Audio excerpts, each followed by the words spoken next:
Assalamualaikum Pak Ali. Waalaikumsalam. Bagaimana kabarnya Pak Ali? Ini sehat. Alhamdulillah Pak, sehat walafiat tadi. Baik Pak, kedatangan saya di sini ingin menunaikan tugas dari calon guru penggerak angkatan 10 Pak ya, mengenai modul 3.1 tentang pengambilan keputusan berbasis nilai-nilai kebijakan Bapak sebagai pemimpin. Boleh Pak? Boleh. Jadi Pak, selama Bapak dalam mimpi ya di 245 ini Pak ya, kemungkinan Pak ya Bapak pernah mengalami yang namanya dinamika atau Betul. ya, betul Pak ya. Untuk selanjutnya Pak, bagaimana Bapak bisa mengidentifikasi dari peristiwa atau kejadian dilema etika dan bisikan moral tersebut? Yang pasti yang pertama terima kasih Bu Siti sudah kita bisa sharing diskusi ya. Oke. Mengenai dilema etika, rujukan moral itu sebenarnya sering terjadi. Yang baru-baru ini ya, yang baru-baru ini saja mengenai PPDB.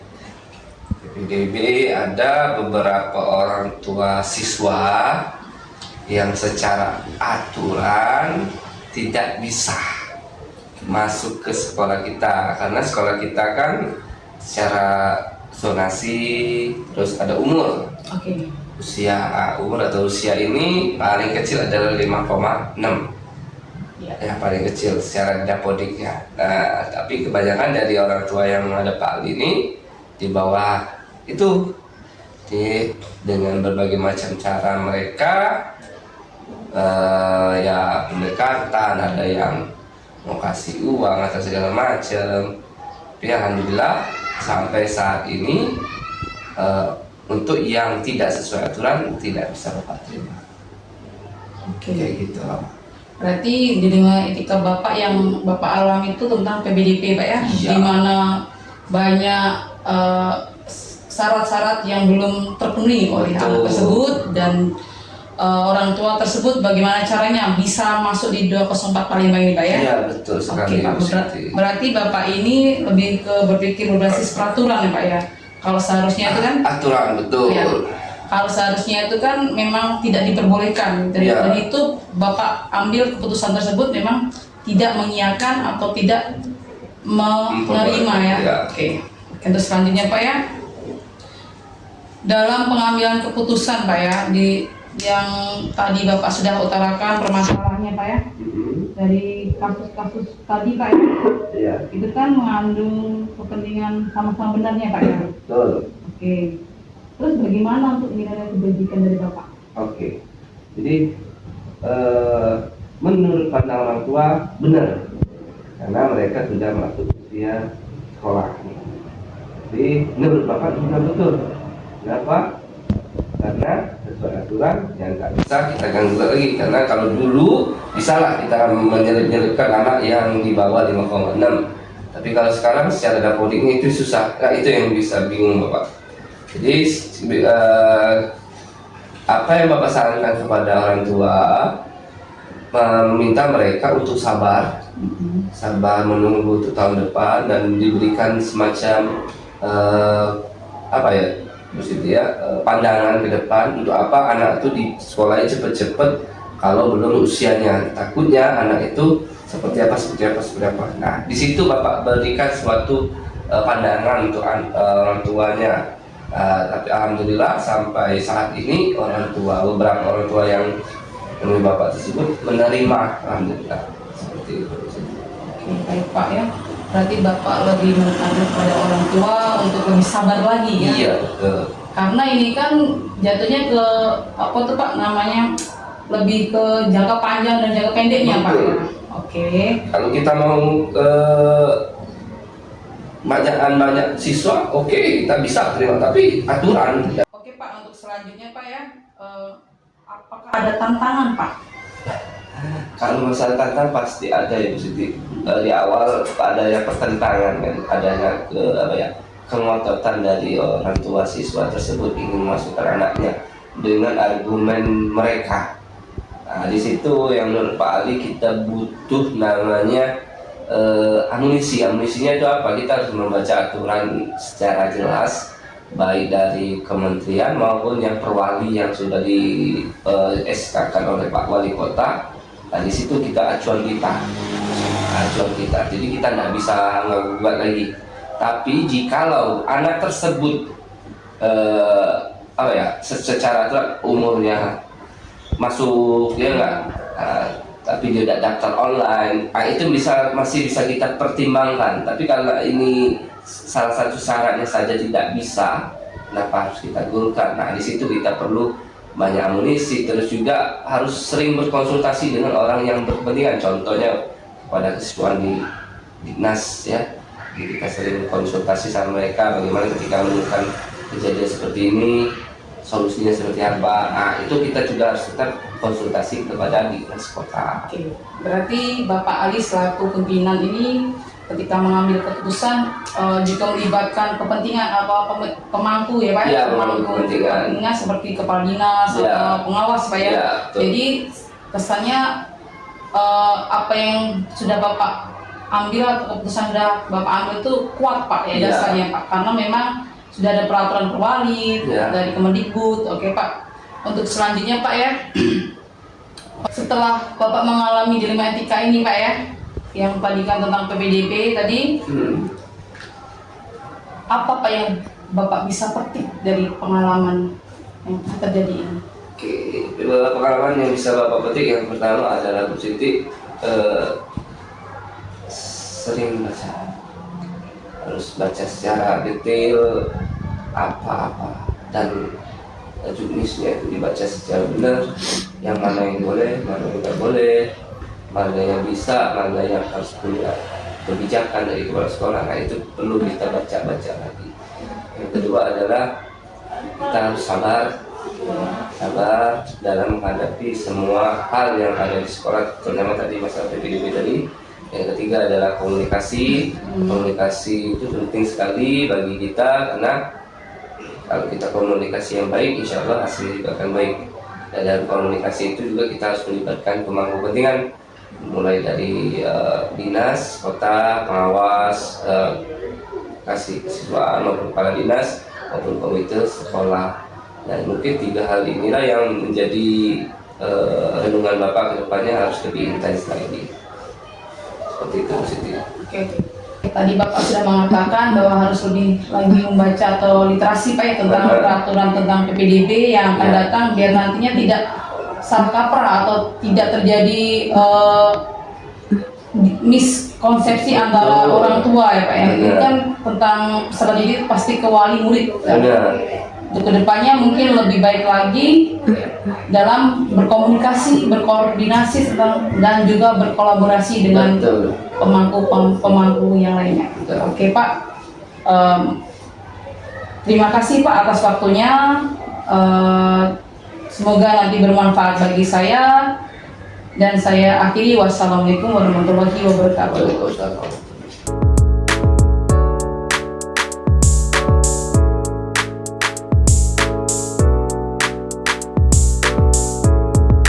Assalamualaikum Pak Aris. Waalaikumsalam warahmatullahi wabarakatuh.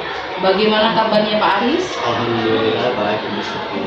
Alhamdulillah Pak Aris, kita dalam keadaan baik dan alhamdulillah kita dipertemukan kembali, Pak, ya. Baiklah Pak Aris, kedatangan saya di sini karena saya ada tugas tentang demonstrasi kontekstual mengenai pengambilan keputusan berbasis nilai kebajikan yang dilakukan oleh seorang pemimpin. Oke Pak Aris, ya, selama Bapak memimpin di sekolah SDN 229 Palembang ini, pasti banyak peristiwa, kejadian atau masalah-masalah yang Bapak hadapi, kan? Untuk selanjutnya Bapak Aris, bagaimana Bapak Aris untuk mengidentifikasi masalah-masalah mengenai kebimbangan saat Pak Aris melakukan pengambilan keputusan sebagai pemimpin? dengan cara mempelajari dan menyimpulkan masalah yang ada di sekolah. Penyebabnya apa saja, bisa dari lingkungan, bisa juga dari guru tersebut. Kita harus bisa pelajari lebih dahulu dan kita ambil langkah-langkah yang sekiranya tidak memberatkan guru dan masih berpijak pada kebijakan sekolah.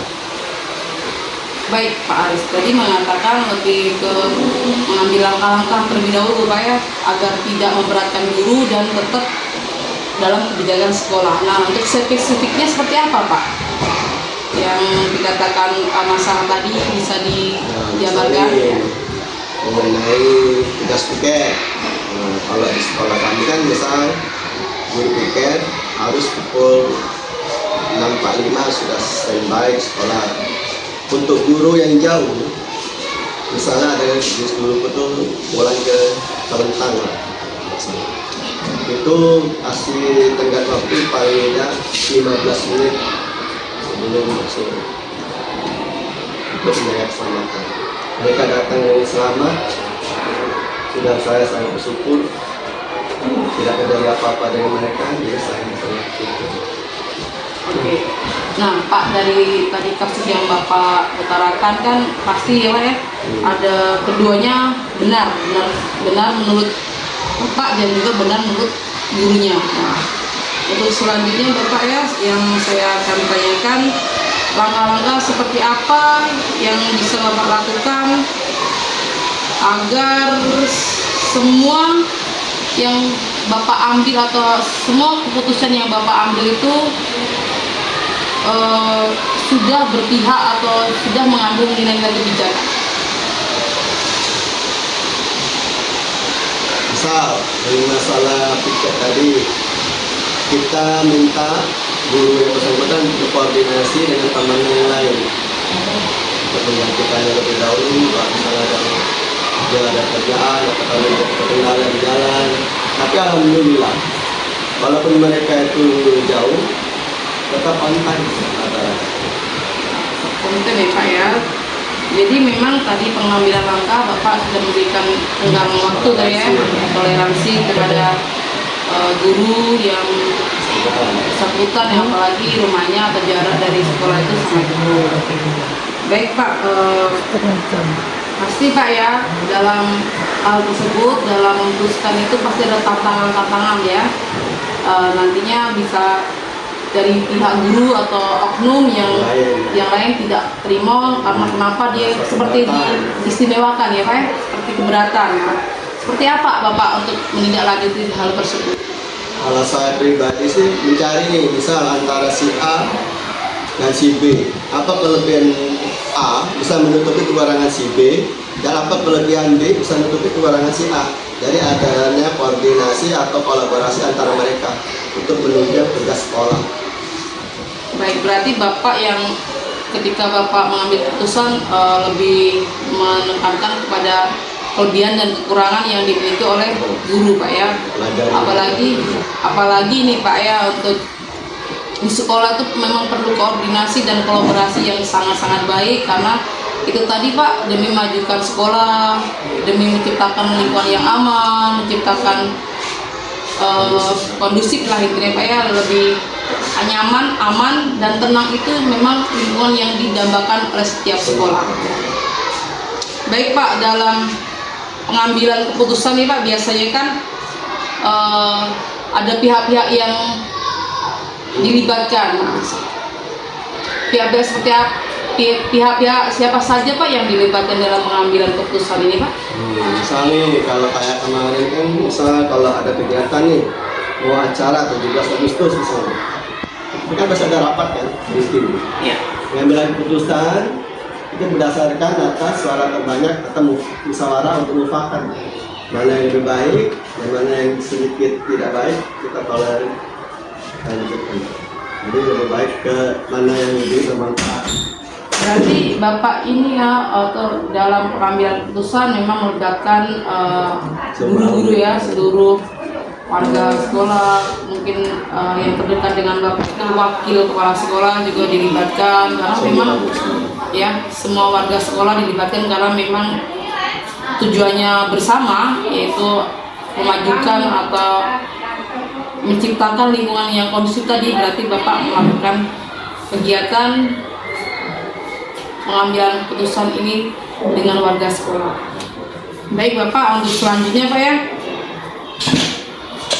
dalam hal yang Bapak hadapi, biasanya kan sebagai pemimpin Pak ya, sebagai pemimpin Bapak sudah berusaha ya, sudah berusaha sangat baik dalam pengambilan keputusan yang Bapak utarakan tadi. Hal apa yang bisa Bapak petik dalam kegiatan pengambilan keputusan yang Bapak utarakan tadi? Salah satunya yaitu adanya unsur saling menunjang. Menunjang itu maksudnya gimana? Kalau permasalahan kita musyawarahkan untuk bersama mufakat, itu kan pasti suara akan bulat intinya. Jadi tidak ada lagi yang merasa tidak enak, karena kan sudah dipecahkan masalah bersama-sama.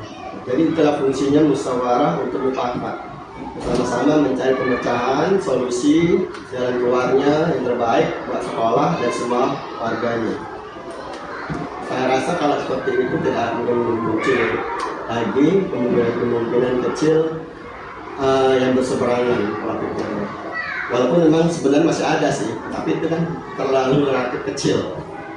Baik Bapak, terima kasih Bapak ya. Berarti Bapak ini lebih dalam pengambilan keputusan tetap menggunakan asas kekeluargaan, yaitu musyawarah untuk mufakat, karena memang keputusan bersama itu memang benar-benar yang terbaik Pak, apalagi kita di sekolah seperti keluarga, satu atap adalah satu keluarga. Baik Pak Aris, terima kasih atas waktunya, semoga bermanfaat bagi saya dan semoga juga bermanfaat untuk kita semua. Saya ucapkan wassalamualaikum warahmatullahi wabarakatuh. Waalaikumsalam. Terima kasih Pak Aris.